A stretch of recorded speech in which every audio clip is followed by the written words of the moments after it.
This is a story of the lake and the three big fish that were in it. One of them intelligent, another half intelligent, and the third stupid. Some fishermen came to the edge of the lake with their nets. The three fish saw them.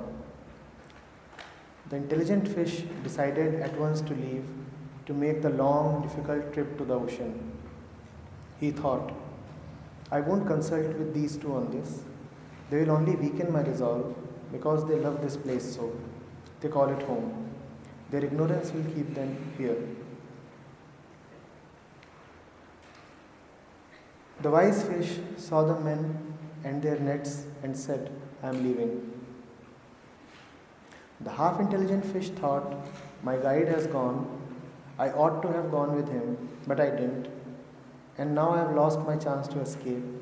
I wish I had gone with him. He mourns the absence of his guide for a while and then thinks, what can I do to save myself from these men and their nets? Perhaps if I pretend to be already dead, I'll belly up on the surface and float like weeds float, just giving myself totally to the water to die before I die. Beautiful. So he did that. He bobbed up and down, helpless, within arm's reach of the fisherman. Look at this. The best and the biggest fish is dead. One of the men lifted him by the tail, spat on him, and threw him up on the ground. He rolled over and slid secretly near the water and then back in. Meanwhile, the third fish, the dumb one, was agitatedly jumping about, trying to escape with his agility and cleverness.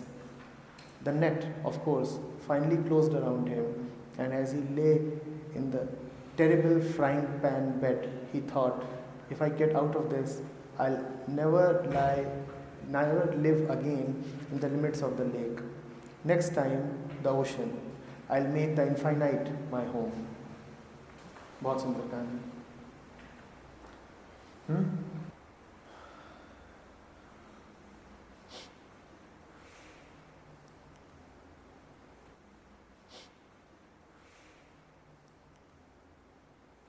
शुद्ध बुद्धि, जिसको आप अति बुद्धि भी कह सकते हैं, पराबुद्धि भी कह सकते हैं, साधारण बुद्धि और मंद बुद्धि. तीन मछलियां.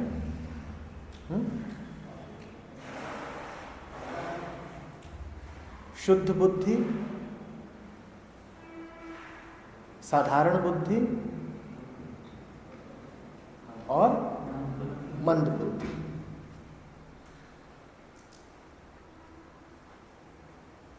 हम हैं तीनों में. हमारे ही जीवन की कहानी है. जिस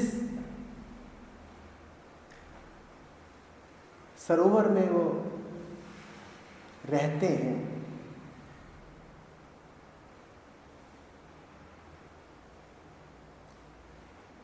छोटा सा ताल है वो.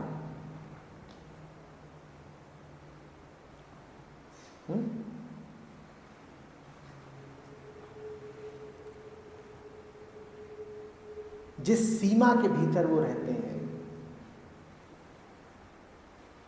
उसे कहते हैं संसार.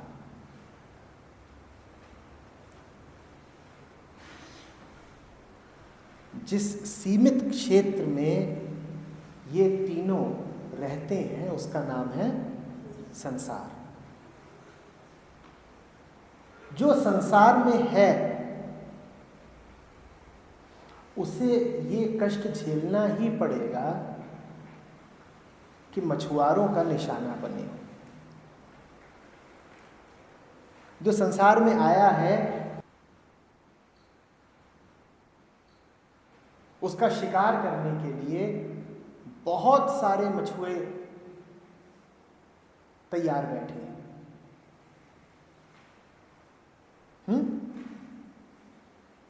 अभी तक मैंने दो बातें कही. पहली, हम सब जहाँ रहते हैं वो एक सीमित जगह है। दूसरी, इस सीमित जगह में हमें कष्ट देने वाले, हमारा शिकार करने वाले बहुत सारे मछुए बैठे हुए हैं। कौन है ये मछुए?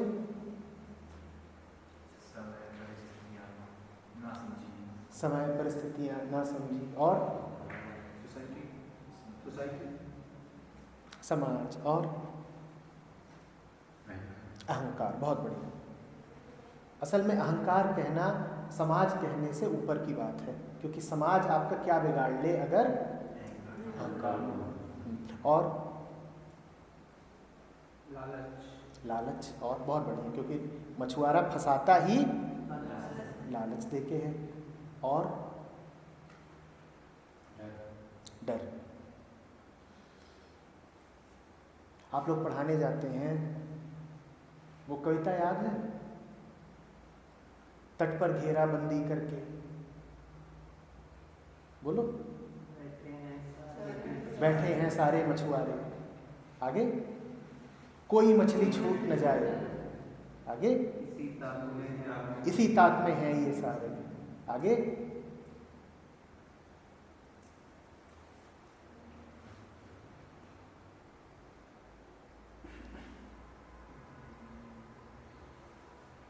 मैं पीछे से हाँक रहा हूं, तुम आगे आवाज लगाना। तेरी कोशिश मेरी जिद है, तेरी कोशिश चुप हो जाना, मेरी जिद है शंख बजाना। तट पर घेराबंदी करके बैठे हैं सारे मछुआरे, कोई मछली छूट न जाए, इसी ताक में है ये सारे। कोई मछली छूट न जाए। किन मछुआरों की बात हो रही है? यही सब, डर, अहंकार, लालच, परिस्थितियां, ये सब कष्ट देते हैं, ये सब कष्ट देते हैं। अब जब कष्ट सामने आता है, जब परिस्थिति विषम हो जाती है, तो हमारा उत्तर क्या होता है? अब यहां पर तीनों तरह की बुद्धियों में अंतर है। अब यहां पर जो तीन तरह के मन है, इनमें अंतर है। जो साफ, सरल, शुद्ध बुद्धि होती है, वो समझ जाती है कि ये कोई पहली, अनूठी और अकेली घटना नहीं है। हो सकता है मछुआरे मुझे पहली बार दिख रहे हैं, पर मुझे समझ में आ गया है कि ये जो छोटी सी नदी है, ये जो छोटी सी तलैया है, इसमें तो मछुआरे बार बार आते ही रहेंगे। मैं जहां हूं वो बड़ी असुरक्षित जगह है।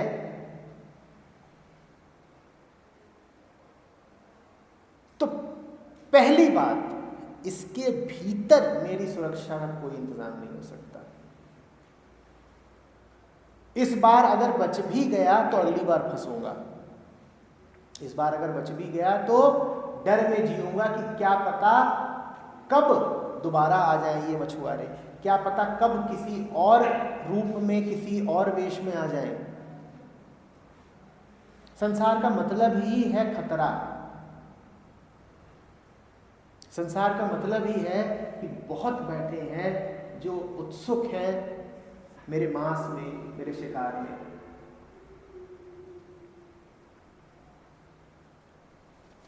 भीतर इसके बच नहीं सकता। तो जो पहली चीज है जो मैं कभी नहीं करूंगा, वो है कि भीतर बने रह करके कोशिश करूं कि बचना है। यही निशानी है शुद्ध बुद्धि की। वो ये कोशिश करता ही नहीं कि जहां हूं वहीं बना रहूं और फिर भी बच जाऊं।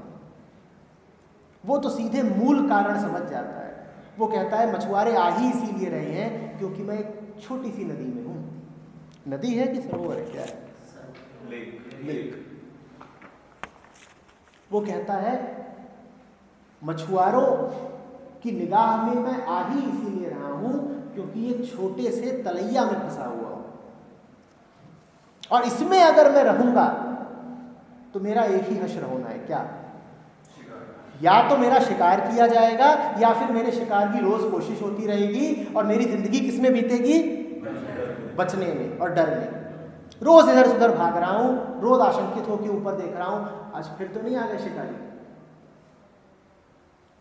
न तो मेरी रुचि है शिकार हो जाने में और न ही मेरी रुचि है रोज रोज भगते हुए बचते फिरने में। ये तो दोनों ही नर्क हुए। अगर किसी तरह से बच बच के जीवन जी भी लिया तो क्या जिया? रोज मैं कर क्या रहा था ऐसे जीवन में? अपनी सुरक्षा का इंतजाम। तो पहली बात तो मुझे ये समझ में आ गई है कि यहां नहीं रहना, यहां नहीं रहना। ये देश बेगाना है, यहां नहीं रहना। ये तो मृत्यु लोक है, यहां तो चप्पे चप्पे पर मौत की छाया है, यहां नहीं जीना। यहां तो मरे तो मरे, यहां तो जिए तो भी मौत से बदतर है। इस मछुआरे से भागा तो उसकी टोकरी में जाके गिरूंगा। इस लालच से बचा तो कोई और बड़ा लालच मुझे आकर्षित करेगा। यहां नहीं रहना, यहां नहीं रहना, नहीं रहना, नहीं रहना। इस बात को दिल में तीर की तरह उतर जाने दीजिए। यहां नहीं रहना। यहां कदम कदम पर मछुआरे हैं। यहां पल पल आपकी मौत का इंतजाम है। यहां जाल फेंका ही जा चुका है। यहां आप लगातार जाल में फंसते ही जा रहे हैं। The net is closing in upon you. वक्त की बात है बस। चारों ओर आपके जाल है, आप जाल के बीच में हैं। जाल सिकुड़ रहा है, जाल समेटा जा रहा है। थोड़ी ही देर में आपको पता चल जाएगा कि आप फंसे हुए हैं। फंसे तो आप हुए ही हैं पहले ही। जाल पता है पूरा फैला हुआ है और मछली को उसने चारों ओर से घेर लिया है। पर अगर अभी खींचा नहीं गया है तो हो सकता है मछली को यही लग रहा हो कि मैं फंसी थोड़ी हूं, अभी तो मैं पानी में ही हूं। फंसने का पूरा ज्ञान उसे सिर्फ तब होता है जब पानी से बाहर आ जाती है। अन्यथा तो उसको यही लगता रहता है कि अभी तो शायद बची ही हुई हूं, अभी तो शायद बची ही हुई हूं।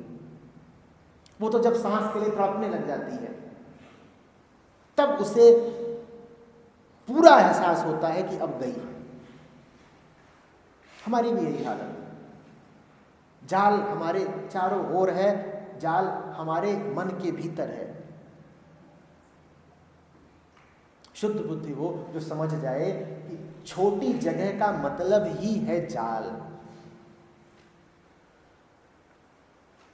और तुरंत उसको ये समझ में आ जाए कि इसके भीतर रह करके बचे रहने की कोशिश पागलपन है, तो तुरंत एक निष्कर्ष निकलता है, क्या? भागो। सागर चाहिए, विशालता चाहिए, अनंत चाहिए।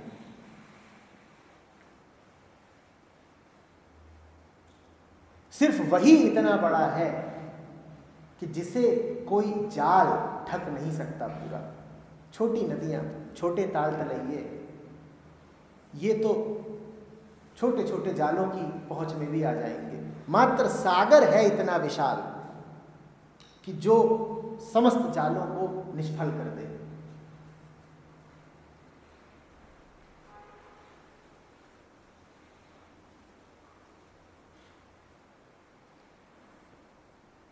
भाग जाती, वहां रहती ही नहीं जहां रहना उसका स्वभाव नहीं। अपने घर पहुंच जाती है, वहां नहीं है मछुआरे, और वहां यदि है भी मछुआरे तो वहां उनसे बचने का उपाय है, क्योंकि मछुआरे कभी इतने बड़े नहीं हो सकते कि समूचे सागर को ढक लें अपने जाल से। ये शुद्ध बुद्धि की निशानी है। वो उस जगह रहती ही नहीं जहां रोज मछुआरे जाल डालते हैं। वो भाग ही जाती है। वो कहती है आज बच भी गई तो कल, तो मुझे यहां रहना नहीं भाई, ये तो बड़ा खतरा है, रहना नहीं, देश बेगाना है। मैं तो अपने देश जाऊंगी, मैं तो वहां रहूंगी जहां शांति से रहा जा सकता हो।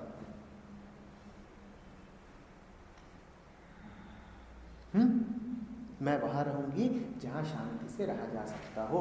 मात्र अनंत ही मेरा घर हो सकता है, परमात्मा के अलावा कोई ठिकाना नहीं।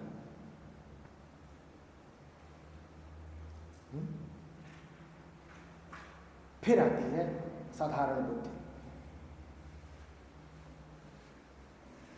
इसमें इतना पैनापन नहीं होता कि ये एक को देख करके अनेक को पहचान ले। इसमें इतना पैनापन नहीं होता कि ये एक घटना में पूरे जीवन को देख ले। इसमें इतनी सूक्ष्मता नहीं होती कि एक पल में समय की पूरी धारा को देख ले।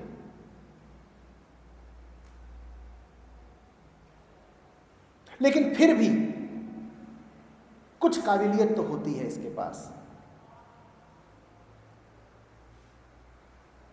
ये सीधे जाकर के परमात्मा में समाहित नहीं हो पाती, लेकिन ये तो जान ही जाती है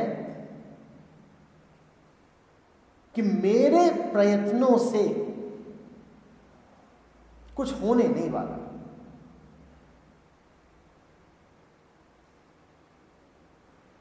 अजीब सी स्थिति है इसकी, बीच में फंसी रहती है। ये जान गई है कि ये जो भी कुछ करेगी वो विफल जाएगा, क्योंकि मछुआरों की ताकत बहुत बड़ी है और ताल बहुत छोटा है। पर इतनी हिम्मत नहीं जुटा पाई है कि ताल को छोड़ ही दे, कि जिसको अपना घर समझ बैठी है उस घर को छोड़ ही दे। मोह लगा हुआ है इसका, लेकिन मोह के बावजूद इतना इसे दिखाई देता है कि ये घर है तो नर्क ही। इतनी विनम्रता इसमें है कि ये भी जान गई है कि ज्यादा हाथ पांव चलाने से, तड़पने से, कर्ता भाव से कुछ हासिल नहीं होगा। खुद करके नहीं मिलेगा ये समझ गई है, पर अपने आप को सौंप देना है सागर को, ये अभी नहीं जान पाई है।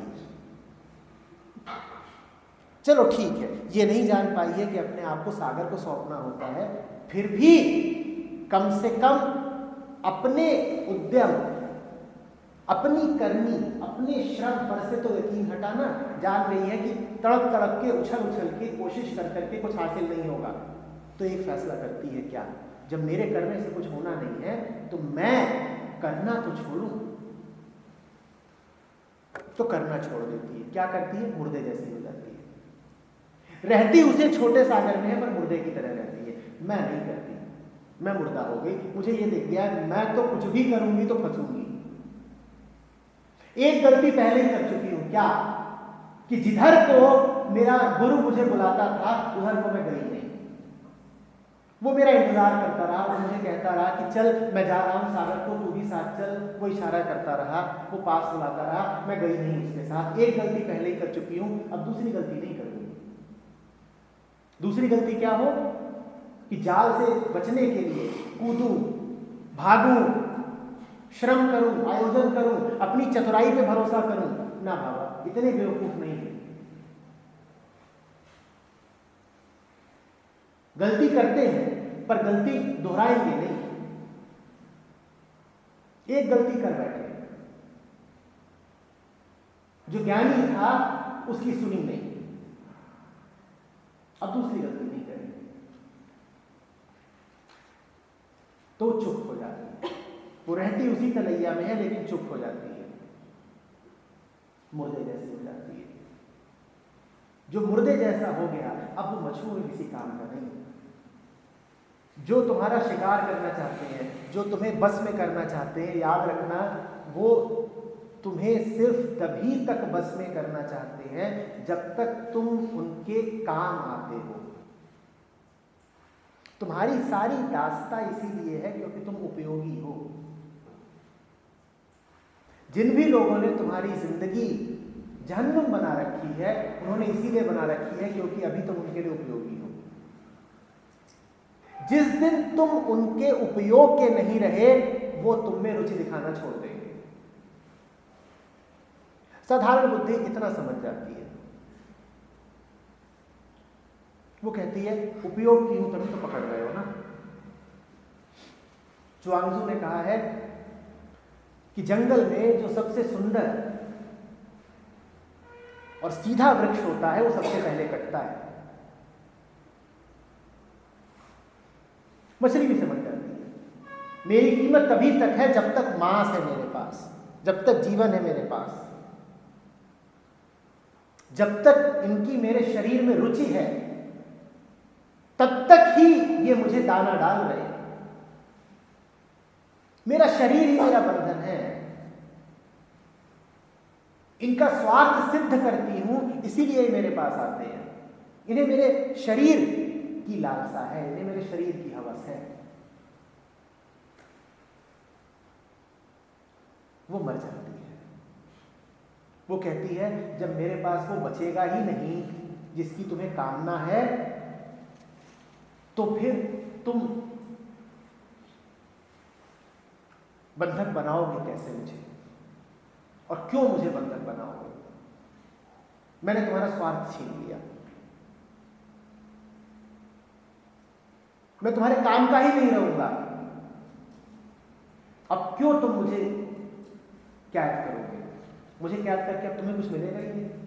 वो मर जाती है, वो संसार के लिए अनुपयोगी हो जाती है। वो संसार से बचने का हमें एक रास्ता बता रही है। क्या? अनुपयोगी हो जाओ, काम के न रहो।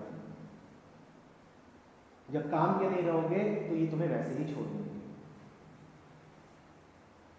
अभी ये तुम्हारे गले पर इसीलिए चढ़े बैठे हैं क्योंकि तुम इनके काम के हो, तुम इनके हित पूरे करते हो।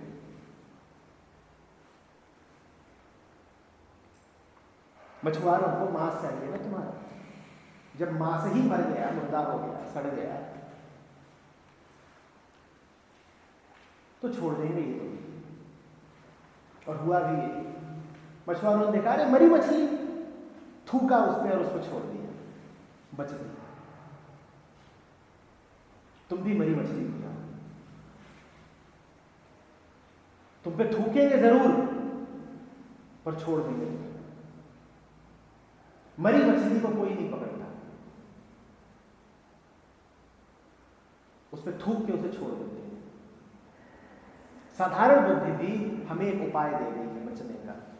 जब लगे कि बंधन बहुत कड़ा हो रहा है तुम्हारे ऊपर, मर जाओ। मैं अब किसी काम का ही नहीं, मैं अब किसी काम का नहीं, बंधन शिथिल हो जाएंगे। लेकिन उसको आखिरी उपाय मत मान लेना,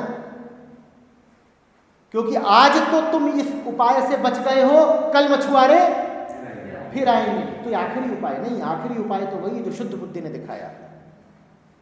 ये एक तरह का अंतरिम उपाय है, थोड़ी देर के लिए मदद कर देगा। एक आध बार तुम्हारी जान बच जाएगी, बार बार नहीं बचेगी। मछुआरे भी समझ जाएंगे ये ढोंग करती है, ये मरी वरी नहीं है, ये बस दर्शाती है।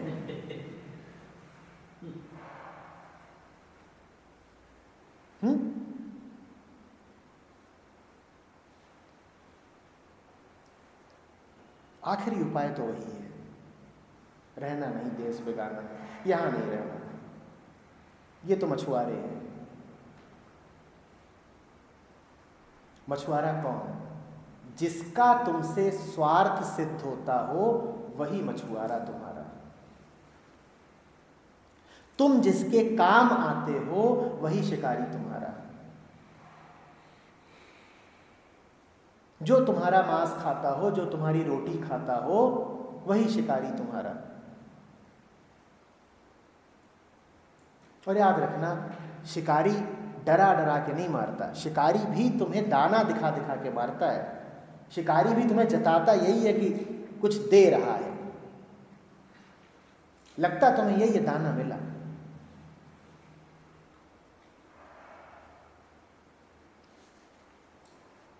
सोचो मछुआरे आए और डराना शुरू कर दे मछलियों को, कोई मछली फंसेगी?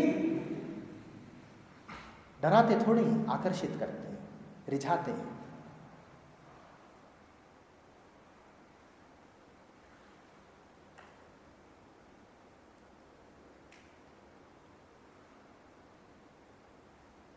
पहली तरह की मछली हजारों लाखों में एक होती है, दूसरी तरह की मछलियां भी कम ही होती हैं, 100 में से 99 होती हैं तीसरी तरह की मछलियां।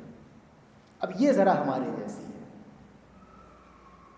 इसकी हरकतें, इसके इरादे हमें पहचाने हुए से लगेंगे, क्योंकि हम बिल्कुल ऐसे ही हैं। इस मछली का मोह लग गया है, इसे नहीं छोड़नी तलैया, ये तो यही रहेगी और इसे भरोसा खूब है अपने आप पर, मैं तो यही रहूंगी। और मछुआरे आएंगे तो क्या करूंगी? चतुराई दिखाऊंगी, भागूंगी, छुपूंगी।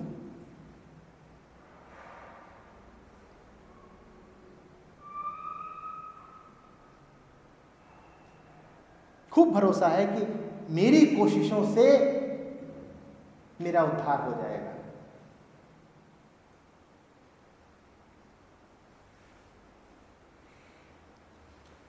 हमें भी है, वही करते रहेंगे जो कर रहे हैं, लेकिन जरा ऊर्जा के साथ करेंगे, जरा होशियारी के साथ करेंगे तो बेहतर हो जाएंगे। खूब भरोसा है ना। और अच्छा आयोजन करेंगे, जवानों और जरा जोर लगाओ, कोई मूलभूत बदलाव नहीं आने देंगे, सतह सतह पर रंग रोगन कर देंगे। खूब भरोसा है ना हमें कि ऐसे ही जिंदगी हम चमका ले जाएंगे, ऐसे ही भवसागर से पार हो जाएंगे।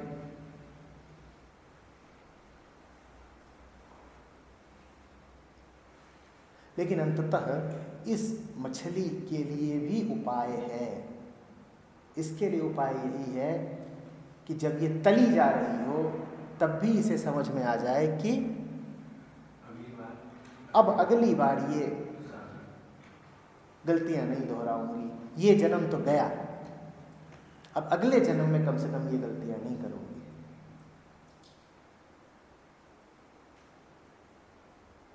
पर ये सीख इसे बड़ी कीमत दे करके मिली है, पूरा जन्म गंवा करके मिली है।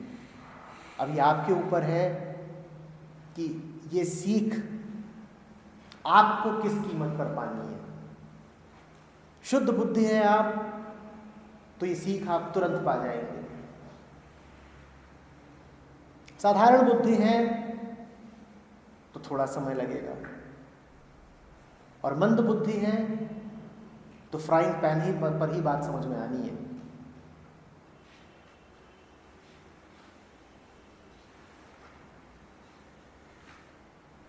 जीवन कई बार लगता है ना फ्राइंग पैन जैसा।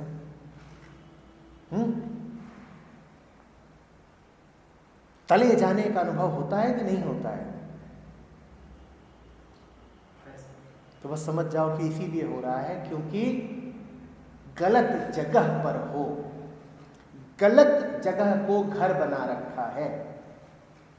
जो तुम्हारा घर है ही नहीं, उसको तुमने घर का नाम दे दिया है। विशाल सागर में होना था तुम्हें और छोटे से तलैया में फंस गए हो।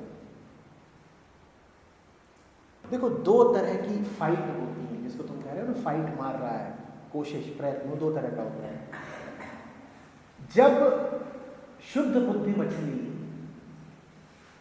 अपनी तलैया से निकल के सागर की ओर चली होगी तो कोशिश उसे भी करनी पड़ी, और जब मंद बुद्धि मछली उसी तलैया के भीतर छटपटा रही थी और भाग रही थी तो कोशिश वो भी कर रही थी। कोशिश में अंतर होता है, केंद्र में अंतर होता है। तुम्हारी कोशिश आ कहां से रही है? अपने आप को बनाए रखने के लिए भी तो बहुत कोशिश करते हो, और एक कोशिश होती है तुम्हें मिटा डालना। शुद्ध बुद्धि वो जिसका सारा प्रयत्न अपने उन्मूलन की दिशा में हो, मंद बुद्धि वो जिसका सारा प्रयत्न अपने संरक्षण की दिशा में हो।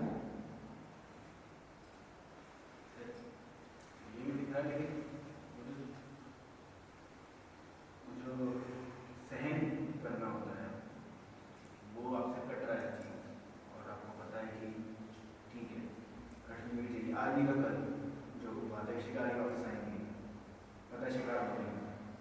तो लेकिन वो जो डर रहता है कि सहन नहीं कर पाओगे, तो उसकी वजह से ना एक डर, मतलब वो डर की प्रक्रिया होती है जिसमें आप वापस उसी तरफ भागते हो। तो क्या सहन नहीं कर पाओगे? घर का छोड़ना? हाँ, वो घर नहीं है, वो मौत है। पता है, लेकिन वो जो डर बैठा हुआ है ना, किस चीज का? कि सागर तक अभी तुम पहुंचे नहीं। पहुंच ही नहीं पाएंगे सागर तक।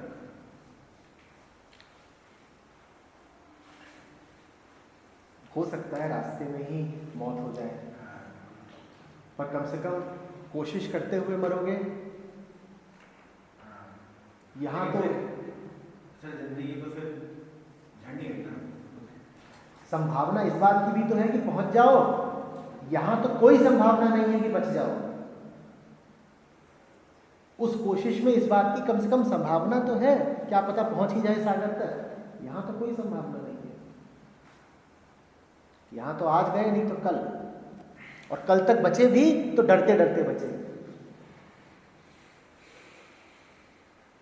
दोनों तरफ बहुत डर है, वहाँ पर तो कांस्टेंट डर है ही, लेकिन अब यहाँ पर भी निकलोगे तो यहाँ पर तो डर है ही। तुम देख लो कि तुम्हारा हित किधर है। हित तो दिख गया है तो बस ठीक है। और अगर कुछ समझ में ना आ रहा हो तो बाकी कहानी मछुआरे समझा देंगे। कुछ उन्हें भी तो करने दो।